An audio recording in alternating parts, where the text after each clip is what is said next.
মান্দাই বিধানসভার একাধিক রাস্তার বেহাল দশা, জীবনের ঝুঁকি নিয়ে চলাচল করতে হচ্ছে স্থানীয় বাসিন্দাদের।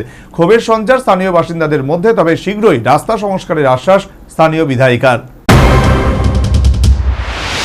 যে কোনো এলাকা উন্নয়নের মূল শর্ত রাস্তা, পানীয় জল এবং বিদ্যুতায়ন।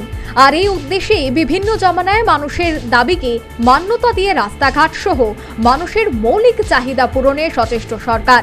তবে একাংশ সরকারি বাবুরা যেভাবে রাস্তাঘাট উন্নয়নের ঢাক পেটাচ্ছে তা কতখানি ঠিক, তা শহর থেকে খানিকটা গ্রাম বা পাহাড় এলাকা গেলেই এর বিপরীত চিত্র দেখা যায়। এমনই ছবি ক্যামেরায় ধরা পড়েছে মান্দাই বিধানসভার একাংশ এলাকায়। মান্দাই বিধানসভা এলাকার হাবিলদার পাড়া, বীরবল পাড়া, কৃষং ওয়াইসিকা পাড়া থেকে রামচন্দ্র নগর হয়ে রাস্তাটি বণিক্য চৌমুনি, রানীর বাজার, আগরতলা যাওয়া যায়। এলাকাবাসীদের অভিযোগ, 2010 সালে একবার এই রাস্তাটি মেরামত করা হয়েছিল। তারপর থেকে আজ পর্যন্ত রাস্তাটি সংস্কার করা হয়নি, ফলে বর্তমানে রাস্তাটি চলাচলের অযোগ্য হয়ে রয়েছে। মোট 7 কিলোমিটার দৈর্ঘ্যের রাস্তাটির মধ্যে পিচ উঠে গিয়ে ছোট ছোট গর্তের সৃষ্টি হয়েছে। অনেক জায়গায় রাস্তার মেটেলিং উঠে গেছে। এখন শুকনো মৌসুম হওয়ায় কষ্ট করেও যাতায়াত করা যায়, কিন্তু বর্ষা এলে ভীষণ অসুবিধার সম্মুখীন হতে হয়। একমাত্র এই রাস্তাটি দিয়েই বিভিন্ন পাহাড়ি এলাকার জনসাধারণ তাদের বাইক, প্রাইভেট গাড়ি এবং বিভিন্ন পাহাড়ি এলাকার সিন্ডিকেটের ছোট বড় যানবাহনগুলি যাতায়াত করে। প্রতিদিন প্রায় সহস্রাধিক যানবাহন এই রাস্তা দিয়ে চলাচল করে। হাসপাতাল, school, college, ration shop, gas agency যেতে হলে পাহাড়ি এলাকার জনজাতি পরিবারগুলিকে এই রাস্তাটিকেই ব্যবহার করতে হয়। কিন্তু রাস্তার বেহাল অবস্থার কারণে তাদের প্রচন্ড অসুবিধার সম্মুখীন হতে হয় বলে জানালেন বীরবল বাড়ি এলাকার স্বপন দেববর্মা। সেই সাথে তিনি রাস্তাটি সংস্কারের দাবি রেখেছেন রাজ্য সরকার সহ এডিসি প্রশাসনের কাছে। 2010-এর রিপেয়ারিং হয়েছিল, তারপরে রাস্তাটা তখন থেকে একদম বেহাল অবস্থা।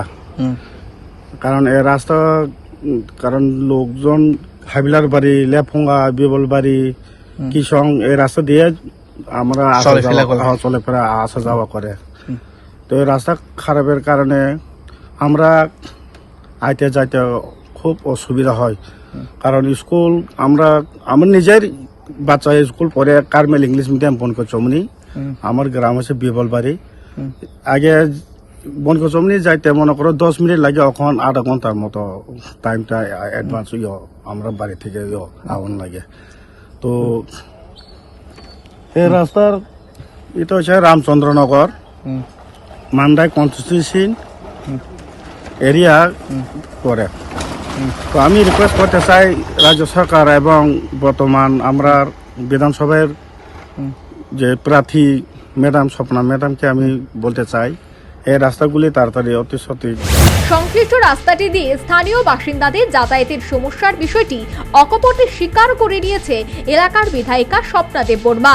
সে সাথে তিনি জানান, রাস্তাটি সংস্কারের জন্য সংশ্লিষ্ট দপ্তরের ডিমান্ড লেটার দেওয়া হয়েছে। যদি এ নিয়ে সংশ্লিষ্ট দপ্তর সাড়া না দেয়, তাহলে তিনি বিধায়ক উন্নয়ন তহবিল থেকে এই রাস্তাটির সংস্কারে হাত দেবেন বলে আশ্বাস দেন। হাবিলদার পাড়া ওই কিছু ওইটা পাঠানো হয়েছে। কবে নাগাদ এটা হতে পারে?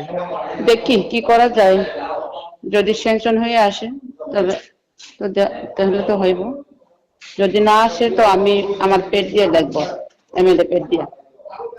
সে যাই হোক, সংশ্লিষ্ট রাস্তাটি এক যুগেরও বেশি সময় যাবৎ বেহাল অবস্থায় রয়েছে। অগত্যা জীবনের ঝুঁকি নিয়ে এই রাস্তা দিয়ে চলাচল করতে হচ্ছে স্থানীয় বাসিন্দাদের, ফলে চাপা ক্ষোভ বিরাজ করছে। তবে এলাকার বিধায়িকার আশ্বাসে আশায় বুক বেঁধেছে স্থানীয় বাসিন্দারা। Bureau report, news vanguard.